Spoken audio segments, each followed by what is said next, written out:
Assalamualaikum warahmatullahi wabarakatuh. Perkenalkan, nama saya Indah Nia Nur Hidayah, NIM 201010504399. Di sini saya akan membahas materi pertemuan 5, yaitu tentang communication ware. Langsung saja yuk kita bahas materi ini.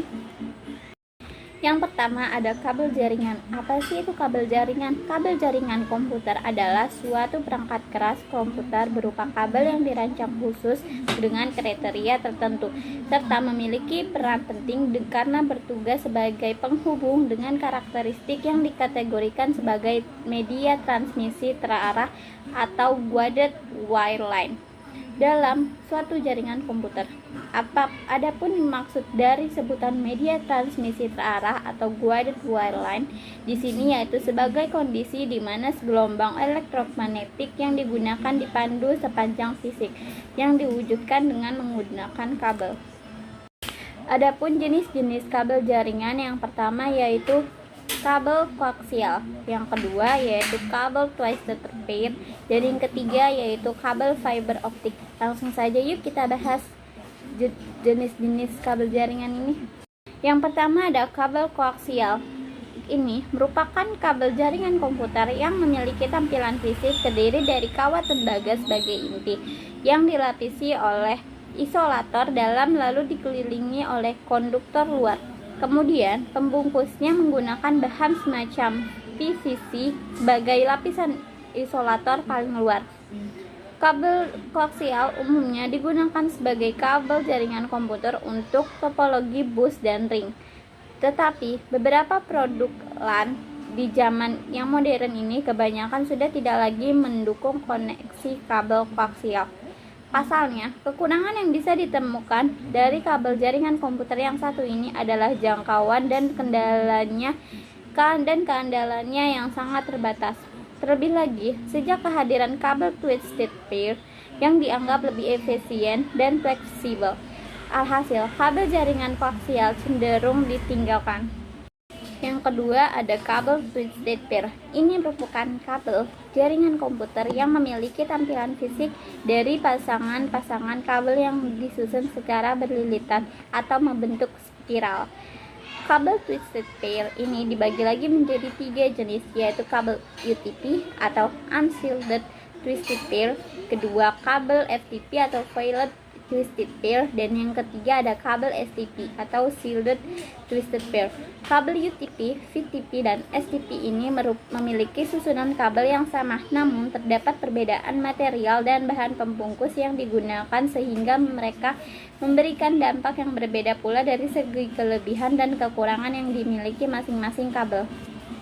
Kabel UTP sesuai dengan namanya yaitu unshielded twisted pair tidak dibekali dengan lapisan pelindung berupa aluminium foil sehingga rentan terhadap radiasi medan magnet atau voltase yang tinggi. Sementara kabel FTP dan kabel STP dibekali dengan pelindung atau shielded sehingga memiliki kemampuan lebih untuk bertahan terhadap gangguan interferensi elektromagnetik yang berasal dari sekeliling kabel. Adanya perbedaan harga dan material yang digunakan membuat ketiga kabel tersebut memiliki penggemarnya masing-masing ketika digunakan sebagai kabel untuk jaringan komputer.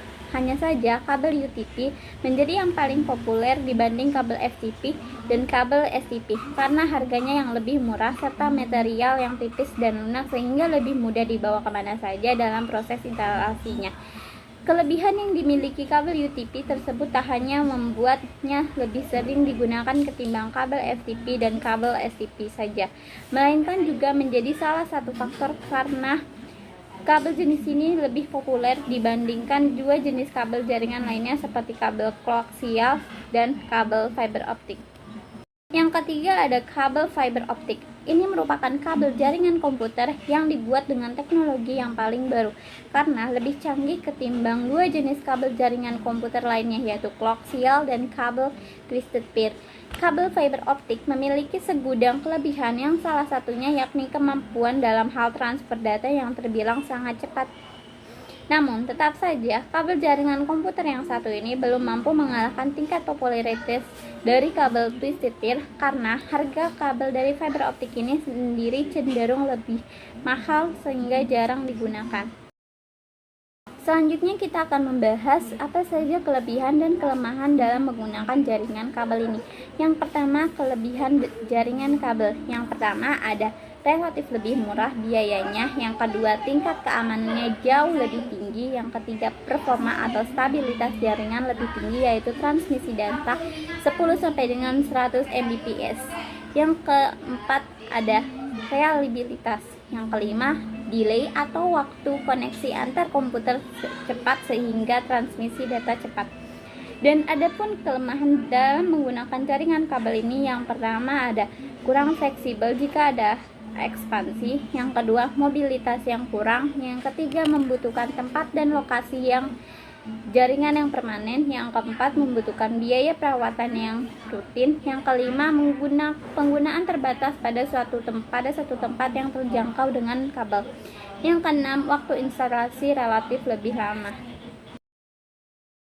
Jika tadi kita sudah membahas tentang apa itu jaringan kabel, sekarang kita akan membahas tentang jaringan nirkabel. Apa sih jaringan nirkabel?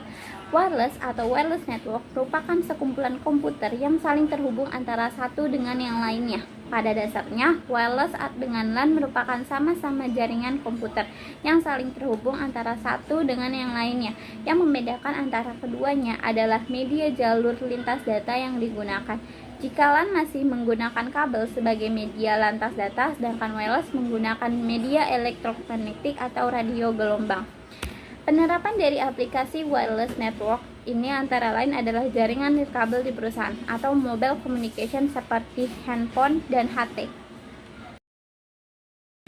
Selanjutnya ada perangkat jaringan nirkabel atau wireless. Yang pertama ada access point, yang kedua wireless adapter untuk PC, yang ketiga USB wireless adapter, dan yang keempat mini PCI bus adapter. Yuk langsung saja kita bahas masing-masing dari keempat tersebut. Yang pertama ada access point. Access point merupakan alat terpenting dalam membangun jaringan wireless maupun jaringan hotspot. Pada dasarnya, access point merupakan hub untuk wireless dan bridge untuk jaringan LAN UTP. Oleh karena itu, biasanya pada access point terdapat port untuk konektor RJ45. Yang kedua ada wireless adapter untuk PC. Wireless adapter untuk PC pada umumnya menggunakan slot PCI. Selain wireless adapter slot PCI, untuk komputer desktop biasa kita pasang dengan menggunakan card PCM-CEA. Namun demikian, untuk memasangnya diperlukan lagi suatu holder untuk card tersebut, sehingga akan membutuhkan waktu lebih banyak dan biaya dalam operasionalnya. Yang ketiga ada USB wireless adapter, termasuk perangkat baru dan praktis pada teknologi Wi-Fi. Alat ini mengambil power 5V dari USB port dan kemudian USB Wi-Fi untuk adapter dengan fleksibel ditempatkan bagi notebook dan PC.